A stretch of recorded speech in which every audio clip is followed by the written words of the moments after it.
Assalamualaikum warahmatullahi wabarakatuh. Perkenalkan, nama saya M. Yunus dari kelas A Agroteknologi. Saya akan menjelaskan tentang materi gulma pada tanaman. Di dalam pendahuluan itu ada 1.1 latar belakang menjelaskan gulma merupakan tumbuhan yang tidak sesuai dengan tempatnya atau tanaman yang tumbuh bukan pada tempatnya.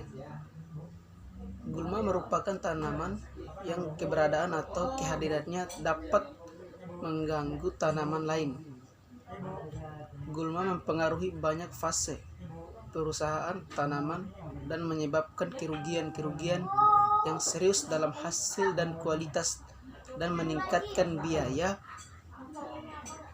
produksinya. Kerusakannya yang langsung disebabkan karena adanya gulma di dalam dan dekat lahan yang ditanami berupa gulma dalam lahan tanaman yang merugi hasil dan kualitas oleh persaingan kebutuhan tumbuh seperti hara, air, dan cahaya gulma. Mengurangi efisiensi panen dan mesin-mesin karena gulma yang membentak di lahan memberi ke dalam mesin dan yang berdiri agak menumpang pada panen. Mengingat keberadaan gulma menimbulkan akibat-akibat yang merugikan, maka dilakukan usaha-usaha pengendalian secara teratur. Yang terancam pengendalian gulma bukan merupakan usaha sambilan, tapi merupakan usaha sendiri yang melakukan langkah-langkah efisien rasional berdasarkan pertimbangan ilmiah yang meruji.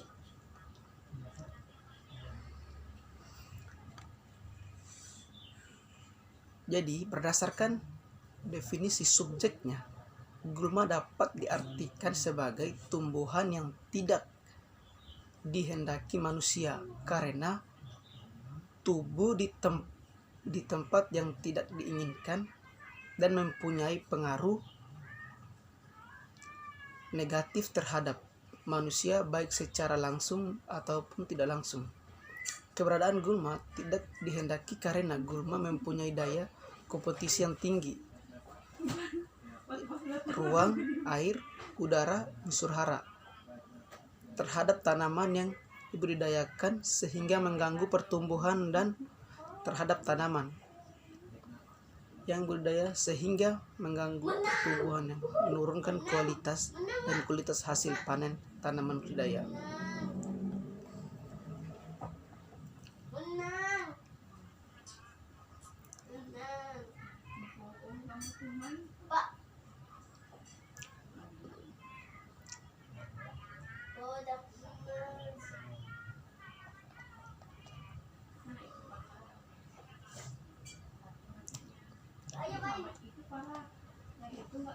Dalam pembahasan pengertian gulma, gulma adalah sebagai tumbuhan yang tumbuh pada area yang tidak dihendaki pada area bertanaman.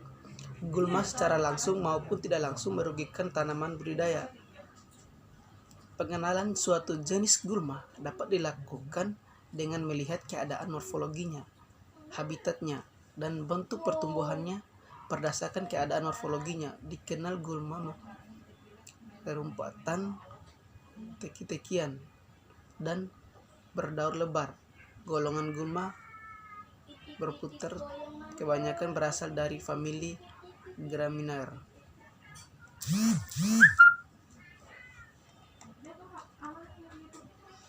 Dalam pelompokan gulma berdasarkan karakteristiknya: 1. Gulma rumput, 2. Gulma teki, 3. Gulma daun lebar. Gulma rumput itu adalah gulma yang memiliki batang bulat atau pipi bergeronggan dan bentuk daur sempit. Tapi kalau gulma teki itu gulma yang memiliki batang bentuk segitiga, kadang-kadang bulat dan tidak beronggang, serta mempunyai sistem rizoma dan ubi sangat luas. Jadi yang gulma dan daun lebar itu seperti gulma yang berdaun lebar dan banyak terdapat stomatanya pada permukaan daun bagian bawah. Di dalam mengelompokkan gulma berdasarkan siklus hidup, yaitu ada tiga. Yang pertama itu gulma semusim, yang kedua gulma dan 2 musim, yang keempat gulma tahunan. Jadi gulma semusim itu adalah seperti gulma yang menyelesaikan siklus hidupnya pada satu musim dalam 1 tahun, mulai dari perkembangan biji hingga menghasilkan biji lagi. Jadi kalau gulma 2 musim itu gulma yang dapat hidup lebih dari 1 tahun tetapi kurang dari 2 tahun. Gulma ini memerlukan 2 musim pertumbuhan untuk menyelesaikan siklus hidupnya. Gulma tahunan itu gulma yang dapat hidup lebih dari 1 tahun, bahkan hampir tak sebatas. Setiap tahun pertumbuhan gulma ini dimulai dan dengan pengarangan yang sama. Di dalam kelompokan gulma berdasarkan morfologi itu ada 2, gulma monokotil dan gulma dikotil. Jadi dimaksud gulma dikotil itu adalah gulma yang memiliki tulang daun menjari atau menyirip. Pada setiap helen daun terdapat tangkai dan letak daun berhadapan bersilang atau berkarang. Tapi kalau gulma monokotil itu gulma yang memiliki daun berbentuk pita, perdampingan panjang dan lebar daun nyata. Tulang daun bersejajar, tidak mempunyai tangkai daun, buah dan atau biji biasanya keras ya.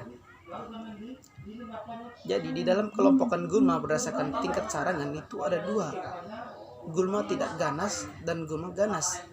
Yang maksud dengan gulma ganas, gulma yang memiliki tingkat merusak tinggi, cepat perkembangan, daya adaptasi tinggi, sulit dikehendaki dan sangat merugikannya. Jadi gulma yang tidak ganas itu seperti gulma yang tidak begitu merugikan, mudah dikendalikan, dampak perkembangan umumnya. Tapi ada yang cepat, tidak terhadap perubahan lingkungan atau daya adaptasi rendahnya.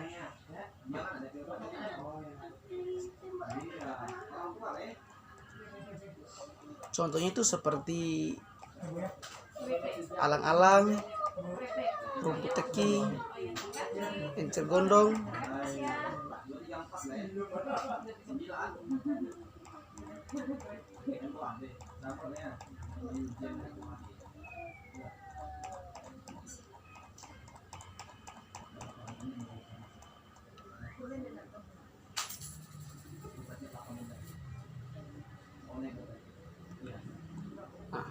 Di sini ada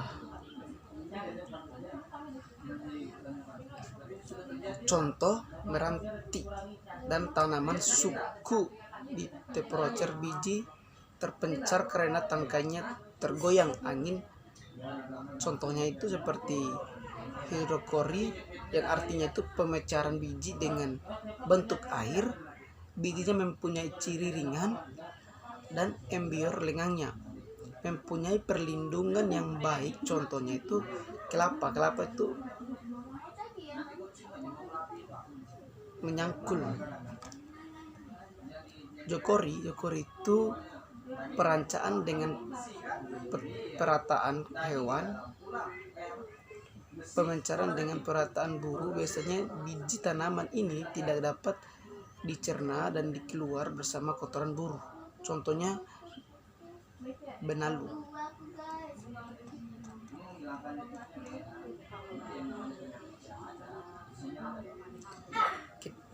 Dan masuk di teknik pengendaliannya. Teknik pengendalian gulma secara terpadu dapat dilakukan sebagai gulma ditebas dengan parang kemudian diharapkan di lahan sebagai mulsa. Gulma ditebas dengan parang kemudian dilakukan penggolongan tanah. Selanjutnya dilakukan penanaman padi dan penyangan penggunaan herbisida pratumbuh. Di dalam kalangan pertanian, sepakat dan mengadopsi strategis pengendalian gulma terpadu untuk mengendalikan pertumbuhan gulma. Agensi pengendali gulma dinanamkan herbisida. Pada pengendalian gulma, mengendalikan gulma secara akademis merupakan salah satu cara pengendalian di samping pengendalian manual, mekanis, dan mengendalikan gulma secara kemis digunakan herbisida. Herbisida adalah bahan kimia yang digunakan untuk mematikan atau menghambat pertumbuhan gulma, menyerempot, memastikan bahwa herbisida dan diberi terarah dan gulma yang menilaikan persentuhan semprotan herbisida terhadapnya habitat merupakan bagian atau lota dan bersida lain. Habitat seperti terdiri atas fungsi lainnya.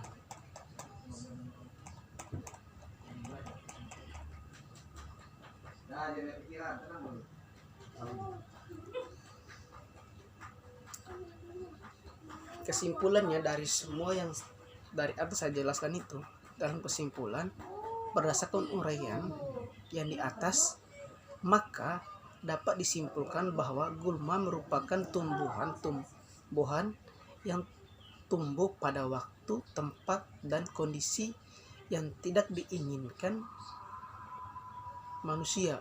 Sedangkan menurut definisi ekologis, gulma didefinisikan sebagai tumbuhan yang telah mengadaptasi dengan habitat buatan yang menimbulkan gangguan terhadap gulma.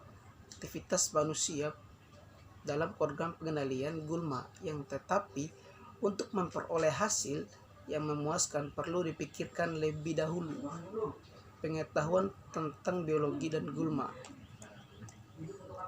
Kalangan pertanian sepakat dalam mengadopsi strategis pengendalian gulma terpadu untuk mengendalikan pertumbuhan gulma. Agensi pengendalian gulma dinamakan herbisida. Pada pengendalian gulma, mengendalikan gulma secara hindis merupakan salah satu cara pengendalian di samping penilaian secara manual dan mekanis. Dalam mengendalikan gulma secara digunakan herbisida. Sekian dan terima kasih. Jika ada tutur kata yang saya ucapkan salah, tolong dimaafkan. Yakinkan dengan iman, kuatkan dengan ilmu, sampaikan dengan aman. Sekian dan terima kasih. Wassalamualaikum warahmatullahi wabarakatuh.